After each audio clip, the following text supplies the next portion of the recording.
Hello, everyone, and welcome back to Longhorn Radio.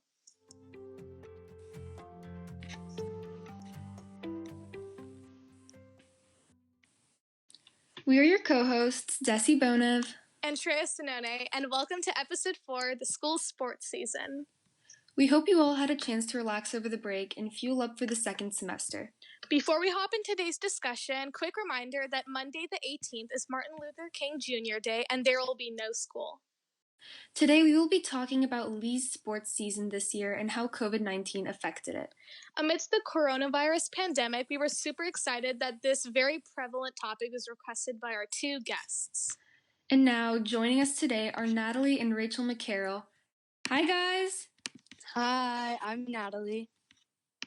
Hi, I'm Rachel. Why don't you guys introduce yourselves a bit? Just tell us what grade you're in and what sports you play. I'm Natalie, and I am a sophomore at Lee, and I play volleyball, basketball, and I swim on the swim team. And I'm Rachel. I'm a senior at Lee, and I play volleyball and basketball, as well as that. And I also play softball for Lee and club softball. So you both have had a full year at Lee without this weird pandemic, or almost a full year. So we have very experienced student athletes here today to talk about this with us. As many of you already know, due to the coronavirus, Lee has canceled their fall and winter season sports for this school year. That's right, and this unfortunate news has really affected many of Lee's student athletes, including Rachel and Natalie, of course. So why don't you guys tell us about how this has changed your overall school experience this year, and when did you guys start to find out that your season might not happen? Yeah, so, last year as a freshman going into high school, it was definitely a change with classes and school and the workload and everything. And sports on top of that made our schedules really busy, but in a way it almost helped us stay more organized because we had to make sure we got to everything on time and get everything done and keep a GPA to actually play our sports. So it's just a really different feel being online because you don't have that anymore. Right. For me, as a senior going into my senior season, to think that my junior games for softball, volleyball, and basketball were the last ones that I would ever really play was really, really tough to kind of comprehend. I played sports, so has Natalie, our entire lives, and so it's been part of who we are, and it definitely shapes how we, see the world and how we shape our schedules. For me, as an athlete who aspires to go play at the college level, the recruiting process has also been really quite altered by COVID because we weren't able to go play this summer at all and showcase in front of college coaches. And that is a big part of trying to play at the next level. So it was a lot of footage, a lot of individual work versus the team and coach atmosphere that you usually get when you play sports. So that was another big change in trying to get into the college process.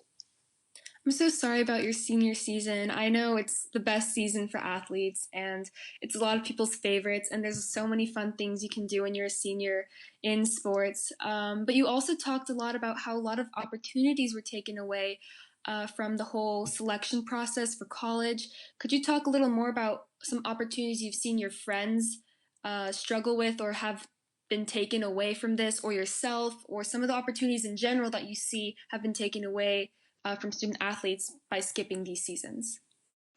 I think, these high school seasons, they're not only used for working out and exercise, but it's also a very big part of our culture. Social life. Social life, culture, yes. Being on a team is something that Natalie and I are so used to, and it's definitely changed how we've had to go from an environment of being in a close kind of knit team to at home by ourselves doing our own thing. And I mean, the ability to improve together as a team, the ability to be coached by great coaches, and for me, play my last seasons of volleyball and basketball probably ever, at least organized.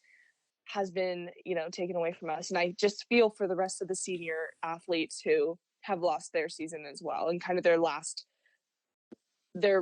last opportunity to leave a mark Mhm. on Lee as an athlete.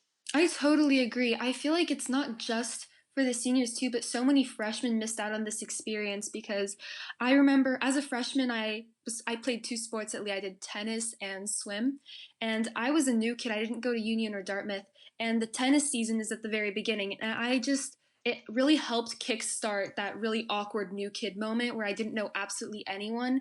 And it's just you're invited to this team and you're like suddenly part of this family, and it happens so quick. And I'm so sad that the seniors won't have their senior season, but also all the freshmen who can't go into Lee this year with that kind of feeling. The student athletes, that is, but I really feel for them as well. Yeah, if I can add to that really quick, last year as a freshman playing 3 sports, it definitely was a lot, but it gave me an opportunity to meet so many new Mm-hmm. people, know a lot more people on campus, have that team bond. It was just a great experience going into high school.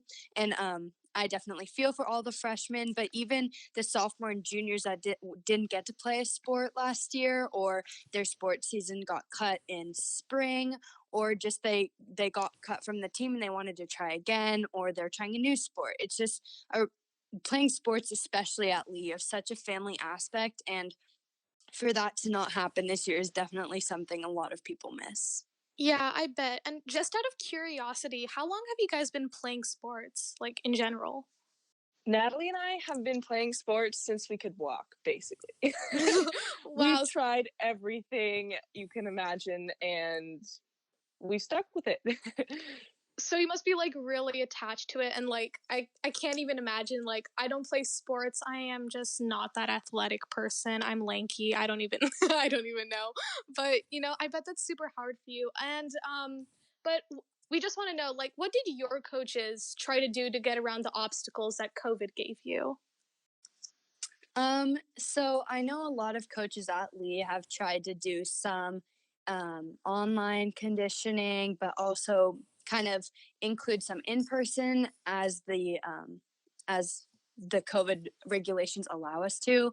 Personally, our volleyball coaches did a virtual conditioning, so we got to get our conditioning set out for us, and we would have to do it at home and send it in that we did it. So it was just a really different way to condition, but it was the best they could do. And one thing about conditioning online instead of in person is you don't get the like excitement of being with your team Right. or the competition. It's kind of just like by yourself in your house. It's not the same, but that's the best they could do. I also think like a big thing for athletes, just in general, is self motivation and wanting to get better and just that drive. So, although the COVID situation has been really unfavorable for athletes, I think it's been a really good test to see who's in it to win it and who really wants to, Mm-hmm. you know, reach their goals athletic wise and push themselves. So, whenever they get the chance to, or they get the go to play and play on a team, they could just be ready to hit the floor and go up from there. I also wanted to ask you guys what you thought. We're skipping so many sports seasons. How do you guys think this is going to affect the future sports seasons when we can, well, I mean, hopefully next year when we can be near one another and we can hit the ball um, without having to stay 6 feet apart? How do you feel that skipping these seasons is going to affect all the athletes at Lee?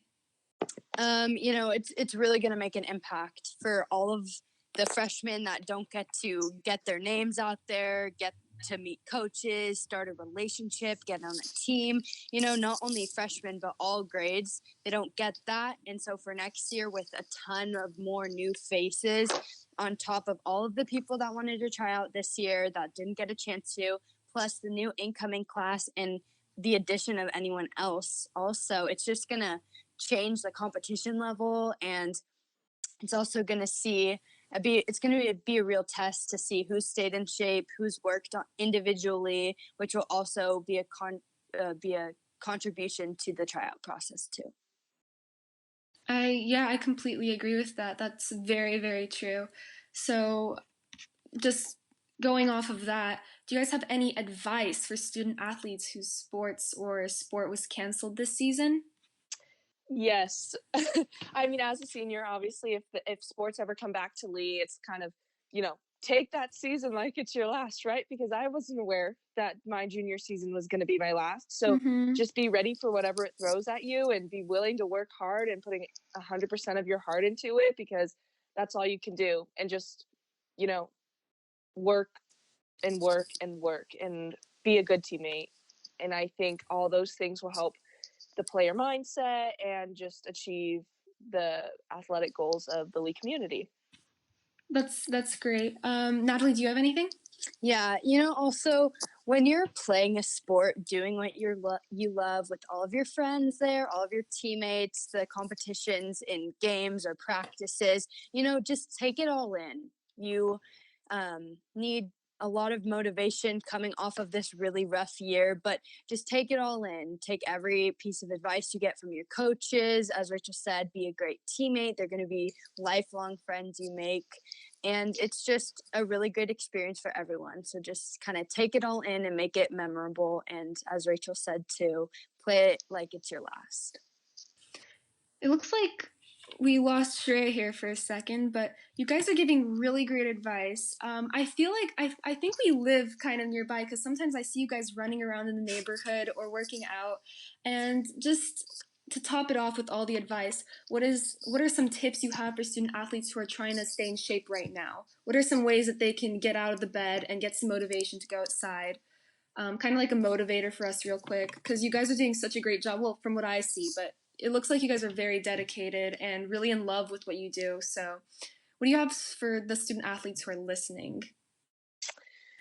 I think it's hard sometimes to get out of bed and get going, but I know we all have New Year's resolutions, so maybe getting out more could be one. Also, just being online all day and sitting at my desk is not where I want to be. So, getting outside, taking a quick walk, a quick jog, even just a bike ride, skateboarding, anything to get outside is, good. And if another thing is whenever sports come back and if they do come back, you want to be able to show that you've been working, right? You want to be able to make the Mm-hmm. team, you want to be that top candidate and you want to show them that you deserve that spot because you've been working hard and working out a lot. And I think if you really, really want it that bad, just getting out, running, doing some at home workouts. There's so many you can find on Pinterest and Safari. Just type it in. And or if you have a friend who has a basketball hoop, if you're into basketball, go play some basketball, grab a couple friends, grab a volleyball net, a volleyball. There's so many tools and so many people you can ask to just get out and start working on what you want to work on. Yeah, definitely. Also, to add on to that, it's really much more of a motivation to set a routine. When you have a routine, it allows your body to adjust. It allows your body to realize, oh, this is the time I'm dedicating my day to work out. And that being said, you can push yourself. So you can, once you set your routine, maybe you say, I'm going to up my amount of repetition or number of sets, or I'm going to run an extra mile the next week. So setting that routine can really help you push yourself, but also make yourself kind of get into the feel of working out because we don't have sports practices and games every week. So setting a routine for yourself, maybe switching up your workouts on different days, kind of setting a plan for yourself, it's super helpful when you're kind of at that lack of motivation to get out of bed. Having a routine, making yourself, well, this would be the one day I would miss, that doesn't like settle with you. So it would help you be motivated to get out of bed and do your workout or whatever you're going to do. Even just getting up and stretching and drinking water, those are all things great for your body, and having that routine just makes them that much easier. That is such good advice. It is really, really true. And I feel like I've witnessed it firsthand. I know finals week of last semester, I was not going outside. I was in my room, cooped up, studying. And I also felt my mental health kind of like taking a toll in the fact that I was not getting out. And then I had winter break and I was like, you know what? I'm going to get back on it. I'm going to start exercising. And the first day was literal hell. I could not move. I was cramping afterwards. I barely did any running. And, I started to get out like more and more, not even every single day, but I saw that the more I did it, the better it got, not just because of the practice, but also the routine I started setting for myself. It really helped my brain kind of tell myself, it's time. It's time to get out. You did it yesterday. You're going to do it again today. So that is genuinely such great advice. And I hope the people listening, even if you're not an athlete, but it's good for all of us to get outside, especially now. So I know it helped me, and I think that was a great thing to kind of bring to this podcast, to this episode. Any other last thoughts you guys might have before we wrap this up? I did. Oh, sorry. Natalie, you can go first. Okay. Well, one more thing to add for me is I've been through some phases during online learning or distance learning, and some days it's the start of the week, you don't want to get up, you don't want to do your workout, but I promise that the more you do it, the more repetition, it does get easier. And that might sound kind of cliche, but once you get going, like your body has adjusted, it's just going to be so much easier, and you can see progress too. It's just going to be worth it, and your body's going to feel better, your mind's going to feel better, and it's going to just be a really great experience for you. It really becomes a habit. If I could say so myself, I've established a really good routine for me in the beginning of the school year, and I've stuck with it. And I just, every day, it makes me feel that much better. Even on Fridays when I am tired and I have done this routine every single day, I'm just like, you know what? I did it, and now I have the weekend, and now I can do other things to keep my body in shape and keep working on my athletic skills. But it's a cycle, and it becomes almost weird if I don't do it. So yeah. Yeah. Pre-COVID life, I was on a outside of school like competitive dance team, and not being able to go there like because of COVID was just awful. And like what Natalie said about creating a routine, like after that I felt lost, but like after that I was like warming up a bit and I was working out, and like that really helped. So yeah. Thank you guys so much for joining us today and for wanting to be on this podcast. We really appreciate it. You guys were amazing guests. We're so happy to have you. And you guys shared some amazing thoughts with us in the Longhorns. So thank you guys so much for coming on today. Yeah, thank you so much for having us. Of course, thank you. And before we send you off, don't forget to follow the Lean News YouTube channel and family Instagram account for Lean News updates and more podcast updates. And guess what? You can be a future guest and join us to discuss a topic of your choice by filling out the form linked in the family Instagram bio and your school email. Thank you guys so much for tuning in to Longhorn Radio. See you guys next week. This has been Longhorn Radio. Desi And Shreya signing out.